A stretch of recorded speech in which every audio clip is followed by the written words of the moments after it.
그리스도와의 신비한 연합. 제가 몇 번 말씀드렸듯이 저는 전라남도 진도군의 끝자락 서망리라는 곳에서 자랐습니다. 정말 세월호 사건이 아니었으면 TV에도 나올 법한 일이 없을 그런 우리나라의 국도 가운데에서도 육지로 연결된 곳 중에서 서울 이렇게 고속도로 연결된 게 가장 최남단의 마을 중에 하나가 아닐까 생각이 들 정도로 아주 오지입니다. 서울에서 우리 동로까지 차로만 6시간이 걸려요. 저는 14살까지 그곳에서 살았는데 시골이죠. 꼴창이라 그럽니다. 그런데 놀랍게도 제가 국민학교 2학년 때 그때야 비로소 수도가 들었어요. 수도가. 그럼 이 수도가 중학교 2학년 때 들었으니까 초등학교 2학년 때 들었으니까 여러분 그전에 어떻게 물을 사용했겠습니까? 마을 공동물에 우물에 가서 양동이로 물을 퍼다가 식수로 사용을 했어요. 지금도 기억이 나요. 어머니께서 종종 저한테 물 심부름을 시킨 거예요. 현철아 물 좀 빌어와라 이렇게. 너무 싫었어요 그게. 요새 말로 이제 땡깡을 부릴 때가 참 많았는데 왜 그랬냐면 그때 나이가 하율이 나이가 아니라 도윤이 나이인데 양동이를 들고 물을 길어온다고 상상을 해보세요. 얼마나 싫었겠어요. 요즘 같은 세상에서는 상상이 잘 안 될 것 같아요. 수도꼭지를 틀면 물이 바로 나오는 이 너무나 당연한 시대를 살잖아요 우리가. 근데 저는 실제로 어린 시절에 이 수도꼭지가 없어가지고 공동 우물에서 양동이로 물을 길어다가 먹고 살았습니다. 그래서 저는 지금도 이 물을 파주는 아프리카에 물 파주는 사업 있잖아요. 그 팀에 나올 때마다 마음이 막 너무 마음이 동감이 돼가지고 감동이 돼가지고 헌금은 하지 않았지만 마음 감동은 많이 됐었어요. 쉽지 않았습니다. 이게 보통 힘든 일이 아니에요. 그런데 제가 초등학교 2학년 때 드디어 우리 집에도 수도가 생겼어요. 어느 날 수도꼭지를 틀었더니 물이 콸콸 나오는 거예요. 쫄쫄 나오는 것도 아니고 콸콸. 그래서 그때 그 신기함 잊을 수가 없습니다. 야 이게 진짜 신세계다. 신세계. 뭐 핸드폰 하이테크놀로지라 그러잖아요. 이게 진짜 이 수도꼭지야말로 하이테크놀로지다 생각을 했던 기억이 나요. 정말 경이로웠어요. 나중에 알고 보니까 원리가 이랬어요. 아버지께서 우리 집 밑에 바로 이 엄청난 양의 지하수가 있다는 것을 알게 된 거예요. 그래서 지하수를 파는 기계로 땅속 깊이 구멍을 뚫고 배관을 씌는 거예요. 그래가지고 양수기로 물을 퍼올리니까 물이 나오게 된 겁니다. 여러분 그때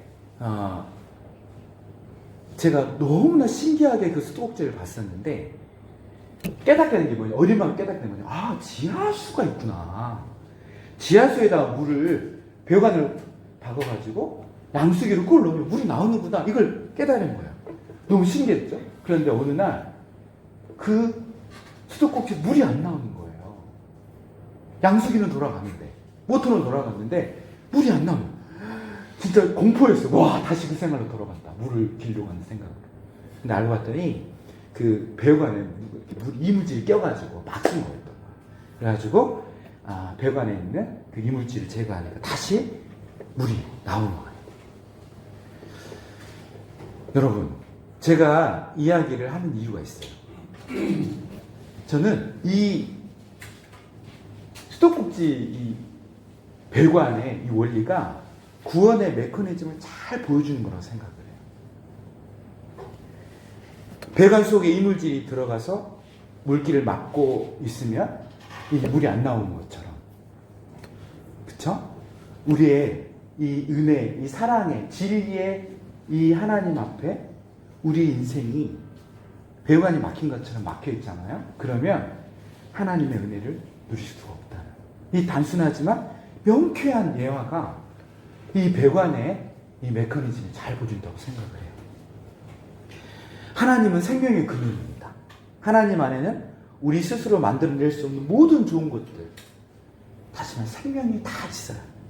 사랑이 있습니다. 은혜가 있습니다. 진리가 있습니다. 의가 있습니다. 기쁨이 있습니다. 평안이 있어요. 영원한 생명이 있어요. 하나님의 사랑은 고갈되지가 않습니다. 하나님의 은혜는 바닥나지가 않는다는 거예요. 하나님의 생명은 결코 마를 일이 없어요. 마치 깊은 지하에 끝없이 솟아나는 수원처럼 그렇게 마를 일이 없어요. 그런데 문제는 인간에게 생긴다는 거예요. 죄로 말미암아 모든 좋은 것의 근원이자 생명의 원천이신 하나님 앞에서 끊어지는 거예요. 성경이 말하는 죽음이 바로 이런 겁니다. 단순히 심장이 멈추는 것이 죽음의 전부가 아니죠. 생명의 근원이신 하나님에게서 떨어져 나가는 것, 그게 죽음입니다. 그래서 사람은 하나님 없이 살면서도 계속 목이 마릅니다. 돈을 마셔봅니다. 성공을 마셔봅니다. 사람의 인정을 마셔봅니다. 쾌락을 마셔봅니다. 명예를 마셔보고 사랑을 받아보고 싶으면 사랑을 받아보면 살 것처럼 생각해서 연애와 결혼을 하죠. 그런데 이상합니다. 마셔도 목이 말라요. 채워도 또 허전할 때가 많습니다. 왜 그럴까요? 생명의 근원에서 끊어진 인간은 세상에 그 무엇으로도 그 목마름을 해결할 수 없기 때문에 그래요. 수원에 연결되지 않은 수도꼭지를 아무리 좋은 곳으로 바꿔봤자 물이 나오지 않는 겁니다. 그런데 하나님께서 놀라운 일을 행하십니다. 당신의 외아들 예수 그리스도를 보내주시죠. 예수님께서 당신의 십자가의 그 죽으심을 통해서 대속과 그 사랑 우리에게 줘요. 그리고 부활을 통해서 생명을 주십니다. 어떻게 해요? 다시 하나님과 우리의 깨어진 관계를 배관으로 연결시켜주는 거예요. 그래서 이제 예수님을 믿는 사람은 다시 하나님께 연결되는 그런 기적을 우리에게 허락해 준 겁니다. 우리를 예수 그리스도께로 붙여주시는 거예요. 하나님의 사랑에 연결이 됩니다. 하나님의 은혜에 연결이 됩니다. 하나님의 생명에 연결이 됩니다. 성경 이것을 단순히 하나님께서 멀리서 우리에게 무엇인가를 보내주신 것으로 설명을 하지 않아요. 더 위대한 표현을 합니다. 연합시켜 주었다. 연합시켜 주었다. 이것을 다른 표현으로 우리를 예수 그리스도께로 붙여주셨다라고 표현할 수 있어요. 그래서 예수님의 것이 우리의 것이 됩니다. 그분의 의가 우리의 의가 되고 그분의 죽음이 우리의 죽음이 되고 그분의 생명이 우리의 생명이 되는 거예요. 우리가 예수님과 하나님의 몸으로 하나의 몸으로 연결이 되는 겁니다. 우리는 이것을 어떻게 표현하냐면 구원받았다라고 표현하는 거예요. 구원받았다. 그런데 여러분 구원을 너무 작게 생각해서는 안 됩니다. 구원은 단지 내가 죄 용서를 받았다는 것이 아니죠. 이 정도가 다가 아니라는 거예요. 물론 너무나 중요한 내용입니다. 그런데 구원은 단지 죽으면 천국 간다는 거 이런 수준을 생각해서는 안 된다는 거예요. 복음은 훨씬 더 크고 깊습니다. 구원이란 생명의 근원이신 하나님께 내가 다시 연결되었다는 것을 말하는 거예요. 하나님과 영원히 관계를 맺고 하나님의 자녀가 되고 하나님의 백성이 되고 무엇보다 그리스도와 하나가 되었다는 것을 말하는 거예요. 신학에서 이것을 좀 어려운 말로 이제 몇 번 설교했었습니다. 유니오 미스티카 쿰 그리스도. 그리스도와의 신비한 연합이다. 이렇게 표현을 해요. 그리스도와 연합된 거다. 이렇게 말한다는 거예요. 그래서 좀 어려운 말을 썼지만 이제 왜 썼겠어요? 좀 기억하라고 쓴 거예요. 유니오 미스티카 쿰 그리스도. 이 한 문장을 기억합니다. 예수님을 믿는다는 것은 예수님과 연합된 것이다. 예수님과 연결된 것이다. 이렇게 생각을 하면 될 것 같아요. 아주 중요한 문제가 하나 발생합니다. 저는 어릴 때 수도꼭지에서 물이 나오지 않자 지하수가 말라버린 줄 알았어요. 하지만 실제로는 그렇지 않았죠. 수원지에는 여전히 엄청난 양의 물이 있었습니다. 문제는 배관이 막힌 거였다는 거예요. 영적인 삶에서도 비슷한 일이 많이 일어납니다. 하나님의 사랑이 부족한 게 아닙니다. 하나님의 은혜가 고갈된 게 아니에요. 우리를 향한 하나님의 그 은혜와 능력이 약해진 게 아니에요. 그런데 놀랍게도 많은 성도들이 하나님의 이 풍성한 사랑과 생명을 누리지 못한 채 살아갈 때가 많습니다. 예수님을 믿는데도 늘 영적으로 굶주려 있어요. 마치 수도가 연결된 집에서 살면서도 물 한 모금 제대로 못 먹는 사람처럼 그렇게 산다는 거예요. 하나님의 자녀인데도 거지처럼 살아간다는 겁니다. 하나님께서 사랑하신다고 성경은 수없이 말씀을 하시는데도 하나님은 진짜 나를 사랑할까? 내 인생을 책임지시는 게 맞는가? 내 인생을 인도하는 게 맞을까? 여전히 두려워하고 염려하면서 그리고 불안해하며 살아가는 거예요. 자유인이 되었는데 죄의 종처럼 살아갑니다. 내 생명, 여전히 생명을 누리지 못하고 여전히 죄 가운데 살아가는 거예요. 하나님에게는 생수가 넘치는데 내 영혼은 목말라 있습니다. 여러분, 왜 이런 일이 생겨요? 우리는 한 가지를 분명하게 해야 됩니다. 우리가 죄를 짓거나 믿음이 약해진다고 해서 그때마다 그리스도와의 구원의 관계가 끊어졌다가 붙었다가 하는 것이 아니라는 거예요. 예수님께서 붙으신 구원은 그렇게 허약하지가 않습니다.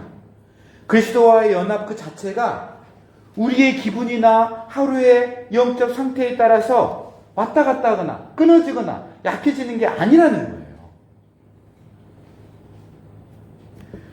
그런데 죄와 불신앙과 자기중심적인 이 이기심은, 이런 삶은 우리가 이미 받은 이 은혜를 실제로 누리는 것을 막는다는 것을 또한 기억해야 돼요. 마치 수온은 여전히 충만하고 배관도 연결이 되어 있지만 그 통로에 이물질이 끼어 있는 것처럼, 물의 흐름을 방해하는 것처럼 그렇게 할 수 있다. 저는 오늘 로마서 6장에서 바로 이 문제를 다루고자 합니다. 우리가 왜 생명을 받았는데도 옛사람처럼 사는가? 왜 죄에서 해방이 되었는데도 죄의 종처럼 여전히 살아가고 있는가? 왜 그리스도와 연결이 되어 있는데도 그 생명을 받아 누리는 것에서 그렇게 인색한가? 바울은 그 원인 가운데 하나를 아주 놀랍게도 지적을 해요. 우리에게 무슨 일이 일어나는지 모르고 있기 때문에 그렇다. 우리가 어떤 존재인지를 모르기 때문에 이걸 받아 누리지 못한다고 말을 해요. 로마서 6장 3절 6절에서 이렇게 말합니다. 무릇 그리스도 예수와 합하여 세례를 받은 우리는 그의 죽으심과 합하여 세례를 받은 줄 알지 못하느냐. 우리가 알거니와 우리 옛사람이 예수와 함께 십자가에 못 박혔다. 이렇게 말해요. 바울은 계속해서 알라고 말을 해요. 무엇을 알아야 될까요? 예수님이 너를 위해 죽으셨다. 물론 그걸 분명히 알아야 돼요. 근데 오늘 본문은 더 분명하게 보여줘요. 너는 예수님과 함께 죽었다. 함께 죽었다. 이게 어려집니다. 예수님은 약 2000년 전에 돌아가셨는데 나는 그때 태어나지도 않았잖아. 근데 성경은 말해요. 너도 예수님과 함께 죽었다. 그뿐만이 아니죠. 예수님과 함께 장사되었다. 함께 장사될 뿐만 아니라 함께 살아났다. 부활했다. 이게 도대체 무슨 말일까? 그 대답은 의외로 간단합니다. 예수님과 연합되었기 때문에 그렇다는 거예요. 연결되었기 때문에 그렇다는 거예요. 예수님께 일어난 일이 그분과 연결된 나에게도 그대로 나타난다는 거예요. 그분이 죽으셨을 때 나의 옛사람도 함께 죽는 거예요. 그분이 살아났을 때 나에게도 새 생명이 시작됐다는 것을 뜻합니다. 그러므로 기독교는 단순히 예수님처럼 착하게 살자 이런 말을 하는 종교가 아니에요. 기독교는 예수님께서 나와 함께 연합되었기 때문에 나와 연결되었고 그분의 죽음이 나의 죽음이 되고 그분의 부활이 나의 부활이 되었다는 것을 실제로 누리는 것을 말하는 거예요. 이 사실을 모르니까 우리는 수도가 연결되어 있으면서도 여전히 우물로 물을 기르러 다니는 사람처럼 살아간다는 겁니다. 그리스도 안에서 자유인이 되었는데도 종처럼 산다는 거예요. 새 생명을 받았는데도 옛사람처럼 산다는 거예요. 하나님의 사랑이 우리에게 흘러오고 있는데도 목마른 사람처럼 그렇게 산다는 거예요. 사랑하는 여러분, 그래서 오늘 우리는 반드시 알아야 됩니다. 분명하게 제대로 알아야 돼요. 우리가 예수님을 믿을 때 우리는 예수님과 연합되는 거예요. 예수님과 연결이 되었다는 거예요. 그렇다면 우리가 어떻게 살아야 될지도 분명해지는 거예요. 여러분, 우리가 예수님과 연결되었다는 것이 실제로 무엇을 뜻할까요? 그리스도와 하나가 되었다면 도대체 내 삶에 무슨 일이 일어나는 것일까?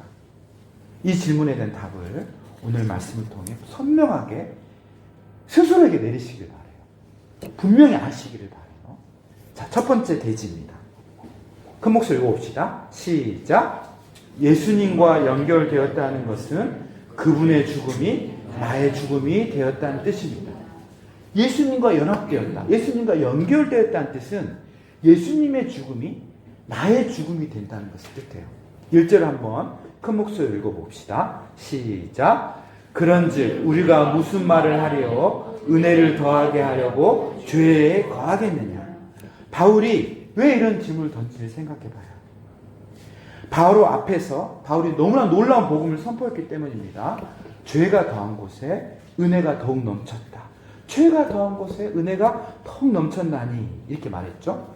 그러자 어떤 사람은 이렇게 반문을 한다는 거예요.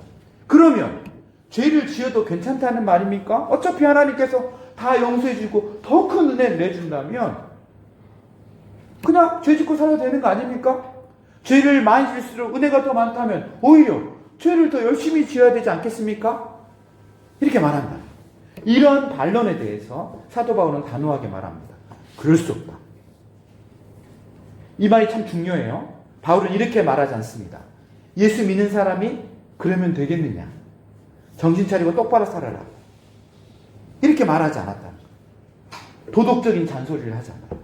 대신에 우리의 신분이 어떠한 신분인지, 우리의 정체성이 뭔지를 분명하게 말합니다. 2절을 읽어봅시다. 시작. 그럴 수 없느니라. 죄에 대하여 죽은 우리가 어찌 그 가운데 더 살리요? 그럴 수 없느니라. 죄에 대하여 죽은 우리가 어찌 그 가운데 살리요? 여러분, 이게 복음의 반칙이에요. 복음은 먼저 무엇을 해야 하는가를 말하기 전에 너가 누구인지를 분명히 말해줘요. 우리가 어떤 신분에 어떤 정체성을 갖고 있는 존재를 분명하게 말해줘요. 죄를 짓지 말라라고 말하기 전에 너는 이미 죄에 대하여 죽은 사람이기 때문에, 그런 정체성과 신분을 가진 사람이기 때문에 죄 짓지 말라고 선언하는 거예요. 죄에 대하여 죽었다는 것은, 이걸 잘 생각해 봐야 돼요. 이 말은 예수님을 믿으면 더 이상 죄를 짓지 않는다는 뜻이 아니에요. 우리는 여전히 죄를 짓죠. 여전히 죄를 지어요. 근데도 우리가 달라진 게 있어요. 뭐냐면 나와 죄와의 관계가 달라집니다. 예전에는 죄가 나의 주인이었습니다. 죄가 명령하면 끌려다녔던 거예요. 죄가 말합니다. 화를 내! 이러면 화를 낼 수밖에 없었던 거예요. 저 사람을 용서하지 마! 하면, 죄가 그렇게 말하면 온통 마음에 미움에 사로잡혀가지고 미움에 끌려다닐 수밖에 없었다는 거예요. 네가 옳다는 걸 증명해야 돼 라고 이 말을 죄가 하면 내가 옳다는 걸 증명하기 위해서 온통 모든 사람이 여기에 집중이 돼서 마음이 쏠린다는 거예요. 네가 가치 있는 사람이라는 것을 증명한다는 거. 이 말을, 이 죄의 말을 듣고 온통 마음이 거기에 끌려 있는 거예요. 돈이 많아야 안전해. 이런 식으로 제가 말하면 돈을 모으는 것이 아니라 돈에 붙들려 살아가요. 죄가요, 이런 식으로 우리를 지배해 온 겁니다. 이 마음이 들면 이 마음을 주체할 수 없는 거예요.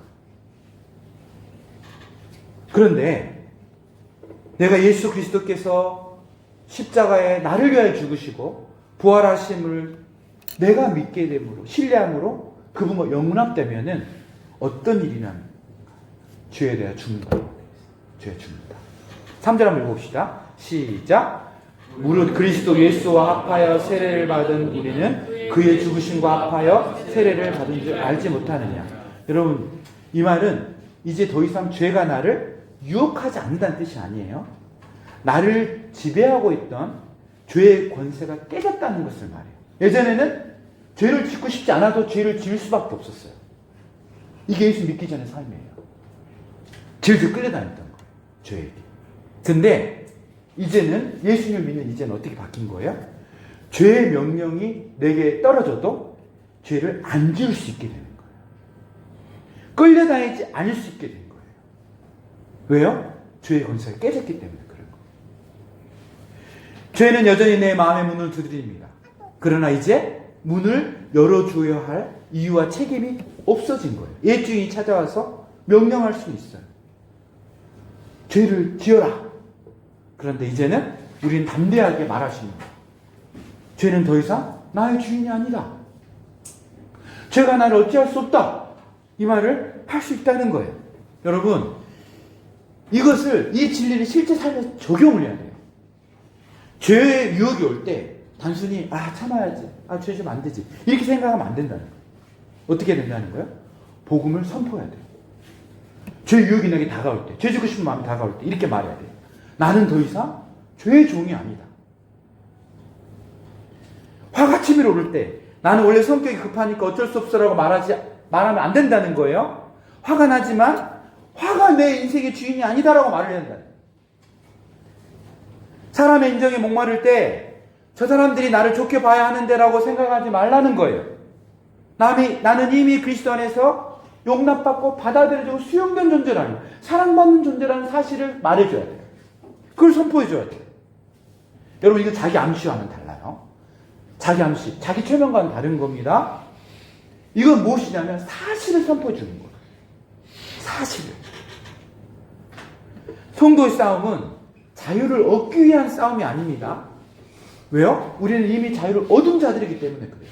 우리의 싸움은 무슨 싸움이냐면 이미 얻은 자유를 누리기 위함의 싸움이에요.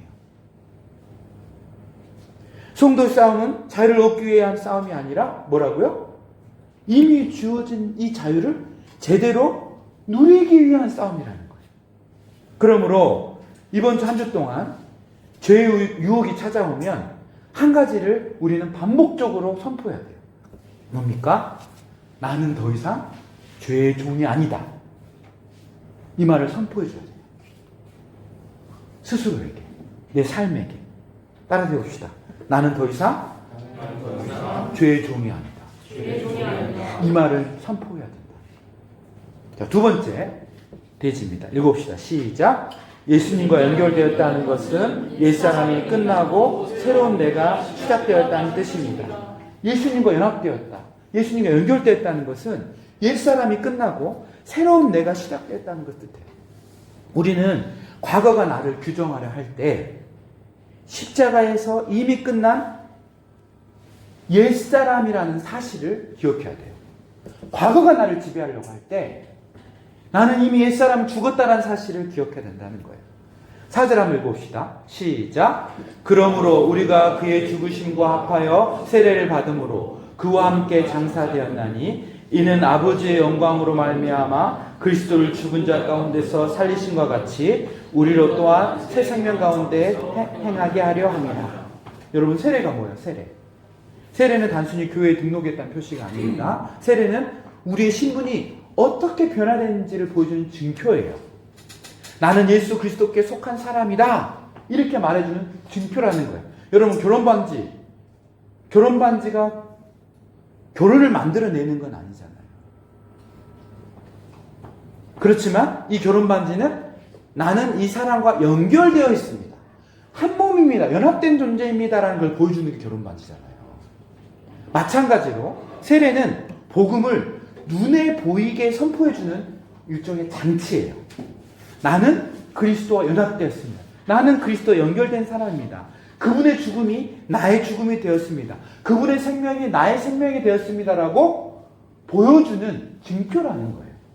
5절 한번 읽어보겠습니다. 시작. 만일 우리가 그의 죽으심과 같은 모양으로 연합한 자가 되었으면 또한 그의 부활의 모양으로 같은 모양으로 연합한 자도 되리라.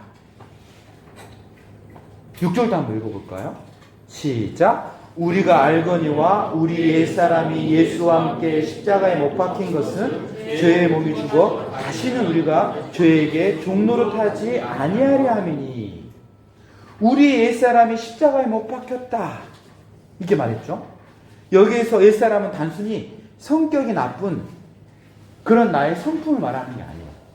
옛사람이란 예수님이 없던 나, 내가 내 인생의 주인이었던 나, 죄가 나를 지배하고 있었던 그때의 나, 하나님의 사랑이 아니라 세상의 인정과 그 칭찬으로 나의 존재 가치를 확인하려 했던 그 나를 말하는 거예요.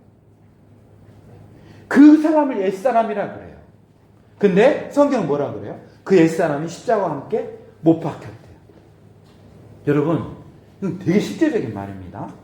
왜냐하면 우리는 너무나 쉽게 과거의 나를 오늘의 나로 착각하며 살기 때문에 그래요. 우리는 자주 이런 말을 합니다. 난 원래 욱하는 사람이야. 나는 원래 성질머리가 그래. 우리 집안은 원래 그래. DNA를 타고났어. 나는 원래 사람 눈치를 많이 봐. 나는 원래 걱정이 많아. 나는 원래 돈에 예민해. 이런 말을 해요. 사실 이 말은 맞아요. 우리 복음이 우리의 과거를 지우개를 깨끗이 지워버리지 않기 때문에 그래요. 그런데 분명히 알아야 있어요. 복음은 우리의 과거를 지우지 않아요. 근데 복음은 더 놀라운 선언을 해줘요. 그게 뭡니까? 그 과거가 더 이상 나의 최종적인 신분, 최종적인 정체성, 나의 이름이 되지는 않는다는 거예요. 왜 그럴까요? 우리의 과거보다 더 크고 중요한 사건이 일어났기 때문에 그래요. 그리스도와 함께 옛사람이 죽었기 때문에 그렇다는 거예요. 그래서 성도에게 가장 중요한 질문은 나는 과거에 어떤 사람이었는가가 아니에요. 이 질문을 던지면서 밤에 내가 왜 그랬을까? 밤마다 이불킥을 하는 사람이 아니라 질문을 다르게 해야 돼요. 어떻게 해야 돼요? 나는 지금 누구에게 속했는가? 이 질문을 스스로 던진 사람이어야 된다. 지금 나는 누구에 속한 사람인가? 나는 지금 그리스도께 속해 있습니다. 그리스도와 연결되어 있습니다. 그러므로 나의 가장 깊은 정체성은 나의 실패가 아닙니다. 나의 상처가 아닙니다. 나의 죄도 아닙니다. 심지어 나의 성공도 아닙니다. 나의 나된 것은, 나의 정체성은, 나의 신분은 오직 그리스도 안에 연결되어 있는 연합한 자가, 그것이 나의 진짜 정체성입니다. 이렇게 스스로에게 말을 해줘야 된다는 거예요. 그럼 우리는 매 순간 우리 자신에게 붙이는 이름, 그 정체성을 내가 어떻게 붙이고 있는지를 점검해 봐야 돼요. 여러분, 우리가 반복해서 해야 하는 말은, 반복하는 말은 우리 삶을 지배합니다. 나는 원래 안 돼. 이 말을 계속하면 안 되는 거예요. 나는 원래 이런 사람이야. 이 말을 계속하면 계속 죄를 합리할 수밖에 없는 거예요. 나는 평생 이렇게 살아왔기 때문에 이 삶을 못 벗어나. 이 말을 계속하면 어떻게 되는 거예요? 죄라는 옛 주인에게, 옛 자라는 이 옛사람에게 다시 나의 고난을 내어주는 거예요. 과거에도 엉망이었어. 지금 하는 꼬라지도 별로야. 앞으로도 더 못할 것 같아. 이런 3단 논법을 계속해서 생각하고 말로 되뇌이잖아요. 그러면 어떤 일이 일어나요? 죄의 내 삶의 주도권을 내어주는 거예요.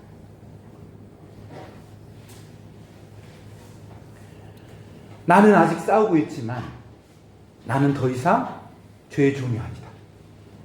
나는 연약하지만 복음의 능력이 강하다. 나는 자유자이기 때문에 하나님께서 이 자유를 누리게 하실 것이다. 이렇게 말하는 게 진짜 지혜라는 거예요. 이게 생명이라는 거예요. 그래서 우리의 회개도 좀 달라져야 돼요. 우리는 죄를 짓고 나면 쉽게 자기 혐오에 빠집니다. 나는 정말 형편없다. 역시 나는 안 된다. 또 죄를 졌다. 이러고도 그리스도인인가? 근데 복음적인 회개는 이렇게 말하는 거예요. 내가 오늘 내가 누군지 또 잊어버렸구나. 내가 옛 주인의 말을 또 들었구나. 그러니까 이제는 다시 돌아가야 됩니다. 예수 그리스도 안에 있는 새 사람이라는 사실을 알았습니까? 이 사실을 믿으니까 그 새 사람 되게 하신 하나님께 다시 돌아가자. 나의 신분을 다시 확인하자. 이렇게 말하는 게 회개라는 거예요. 나중에 조금 깨끗해진 다음에 그때 하나님께 돌아가야지. 이렇게 말하지 말고 지금 넘어진 그 자리, 실패의 자리에서 바로 돌이키는 거예요. 아픈 사람이 더 아픔이 심해지면 그때 가는 게 아니라 바로 병원 가야 되듯이 그렇게 빨리 주님께로 돌아가는 거예요. 이렇게 고백하는 겁니다. 주님, 또 옛사람처럼 살았습니다. 그러나 그것이 이제 저의 주인이 아니라는 것을 압니다. 저는 그리스도께 속한 사람입니다. 다시 새 사람답게 살 수 있도록 저를 도와주십시오. 이렇게 말하는 게 진짜 복음적인 회개라는 거예요. 자, 세 번째 마지막 다 함께 봅시다. 시작. 예수님과 연결되었다는 것은 그분의 부활 생명이 이제 나의 삶이 되었다는 뜻입니다. 이제 바울의 관심은 한 걸음 더 나아갑니다. 그리스도와 함께 죽었다는 사실 자체가 목적이 아니라는 것. 함께 죽음이 목적이 아니라는 것을 밝혀요. 4절 한번 다시 한번 읽어봅시다. 시작. 그러므로 우리가 그의 죽으심과 합하여 세례를 받음으로 그와 함께 장사되었나니 이는 아버지 영광으로 말미암아 그리스도를 죽은 자 가운데서 살리신과 같이 우리로 또한 새 생명 가운데서 행하게 하려 함이라. 이는 아버지 영광으로 말미암아 그리스도를 죽은 자 가운데 살리신과 같이 우리로 또한 새 생명 가운데서 행하게 하려 함이라. 이 말씀 잘 보세요. 왜 우리 옛사람이 그리스도와 함께 죽었습니까? 목적이 있어요. 이유가 있어요. 뭐 하기 위해서? 새로운 생명으로 살기 위해서 죽은 거예요. 복음은 우리에게 단순히 죄 짓지 말라고 말하지 않습니다. 기독교 신앙을 수많은 금지 조항으로만 이해하면 복음의 핵심을 놓치는 거예요. 이거 하지 말라, 저거 하지 말라, 이렇게 하면 안 된다. 이런 부정적인 말에 우리가 너무 마음이 골몰하다 보면, 물론 성경 이런 말이 있습니다. 그러나 하나님께서 죄를 금하시는 이유가 있다는 거예요. 그 이유가 뭐예요? 우리의 인생을 억압하기 위해서가 아니라는 거예요. 오히려 뭡니까? 살려내기 위해서라는 거예요. 죄는 언제나 자유를 약속하여 내가 하고 싶은 걸 다 해봐. 내 생각대로 한번 살아봐. 네 감정대로 느끼는 대로 가봐. 누구의 간섭도 받지 마. 네 욕망을 억누르지 마. 자유인 것처럼 보여요. 그런데 실제로는 어떻게 됩니까? 정반대입니다. 안 됩니다. 욕망을 계속 따라가면 어느 순간 욕망을 통제하는 사람이 아니라 욕망에 의해서 통제받는 사람이 돼요. 화를 마음껏 내다 보면 그냥 감정 오는 대로 말을 뱉어보고 분노를 치밀어서 내리다 보면 내가 화를 내는 것이 아니라 나중엔 분노가 나를 조종하고 있다는 걸 알게 돼요. 미움을 붙들고 있으면 상대방을 벌주는 것 같지만 결국은 하루 종일 그 사람을 생각하면서 내 마음이 미움에 붙들려서 괴로워질 뿐이라는 거예요. 돈으로 안전을 얻으려고 하면 매 순간 하나님이 아니라 뭘 묵상하게 돼요? 돈을 묵상해요. 그럼 어떻게 돼요? 돈을 묵상하게 되면 마음이 풍요로워져요? 있지도 않은 돈을 묵상하면 괴로워집니다. 돈의 지배를 받게 되는 거예요. 무엇보다 사람의 인정을 통해 내 가치를 확인하려 하면 평생 다른 사람들의 평가와 다른 사람들의 말에 휘둘려요. 내가 원해서 내가 갖는 것 같지만 사실은 휘둘리는 거예요. 조종당하는 거예요. 지배받는 거예요. 노예가 되는 거예요. 역설이죠. 내 마음대로 살겠다고 시작했는데 결국 내 마음대로 살 수 없는 사람이 되는 겁니다. 죄는 자유를 약속하지만 결국 우리를 종으로 만든다는 겁니다. 반면에 예수님의 말씀은 처음에는 우리를 제한하는 것처럼 보여요. 용서해라, 사랑해라, 정직해라, 욕심을 보여라, 자기를 부인해라. 이 말 너무 싫잖아요. 자기를 부인해라. 더 싫은 말, 나를 따르라. 당장에는 너무 불편합니다. 내 성질대로 하지 못하게 하고 내 욕심대로 선택하지 못하게 하고 내 자존심을 내려놓게 만드는 것처럼 보이니까. 그러나 놀랍게도 바로 그 길에서 사람은 비로소 자유를 느낍니다. 용서할 수 있게 되면 미워하는 사람에게서 자유로워집니다. 정직하게 살면 들킬까 두려워하지 않아도 됩니다. 돈을 하나님께 맡기면 돈의 많고 적음이 내 존재의 가치를 결정하지 않게 돼요. 사람의 인정 대신에 하나님의 사랑을 붙잡으면 모든 사람에게 좋은 평가를 받아야 된다는 이 강박으로부터 자유로워져요. 그러면 성경이 말하는 자유는 내가 원하는 것을 무엇인지 할 수 있는 상태가 아닙니다.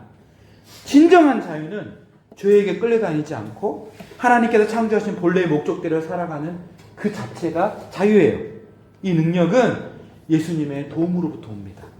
예수님과 연결된 우리는 언제든지 예수님의 도우심을 덧입을 수 있다는 겁니다. 이것이 바울이 말하는 새 생명 가운데 행하는 삶의 모습이에요. 언제든지 연결된 예수님께 가서 예수님부터 이 생명을 받아서 이 생명으로 자유를 누리는 것. 이게 성경에서 말하는 새 생명 가운데 행하는 삶의 모습입니다. 예수님과 연결되었다는 것은 단순히 죽은 뒤에 천국에 가게 됐다는 뜻을 말하는 것이 아닙니다. 오늘 내가 살아가는 방식이 달라졌다는 걸 뜻해요. 이전에는 모든 결정의 중심에 내가 있었어요. 내가 원하는가? 내게 유리한가? 내 기분이 좋은가? 사람들이 나를 어떻게 볼까? 다 나예요. 그런데 이제 새로운 질문을 시작합니다. 하나님이 원하시는 게 뭘까? 하나님이 무엇을 기뻐할까? 이 질문 하나가 우리 삶을 바꿉니다. 예수 생명으로 살아간다는 것은 사실은 우리가 하는 마음의 질문을 바꾸는 거예요. 질문이 잘못되면 잘못된 답을 얻습니다. 잘못된 답을 얻게 되면 어떻게 돼요? 그 잘못된 답에 갇혀요. 올바로 질문해야 돼요. 화를 낼 충분한 이유가 있을 때도 물어야 된다는 거예요. 내 감정을 쏟아내는 것이 아니라 지금 주님은 나에게 내가 어떻게 말하길 원하는가. 돈을 사랑할 때도 물어야 됩니다. 내 돈이니까 내 마음대로 쓰는 것이 아니라 하나님께서 맡기신 것을 어떻게 사용하는 것이 좋을까. 사람과 갈등할 때도 물어야 합니다. 내가 이 사람을 이기는 게 중요한가? 아니면 그리스도의 성품을 드러내는 것이 중요한가? 인생의 진로를 선택할 때도 물어야 합니다. 어디가 더 편하고 돈을 더 많이 주는가? 이게 아니라 주님이 나에게 과연 어떤 삶을 살고 내게 주신 인생을 어디에다 사용하시기를 원하는가?